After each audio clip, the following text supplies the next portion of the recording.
Iniimbestigahan na ngayon ng PNP ang pinagmulan at posibleng sindikato sa likod ng mahigit 16 na milyong pisong halaga ng pinagninilaang smuggled cigarette na natagpuan sa abandonadong mga truck sa Malabang, Lanao del Sur.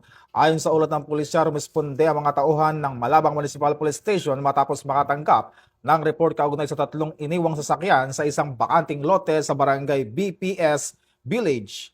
Nadiskubre sa loob ng truck ang daang-daang kahon ng sigarilyo na nakatago sa ilalim ng mga niyog. Kabilang dito ang 90 master cases ng Berlin cigarette at 313 master cases ng Canon cigarette. Wala umanong susi at kaukulang dokumento ang mga sasakyan, indikasyon na iniwan ito upang makaiwas sa pagkakakilanlan at posibleng pag-aresto sa mga sangkot na sospek.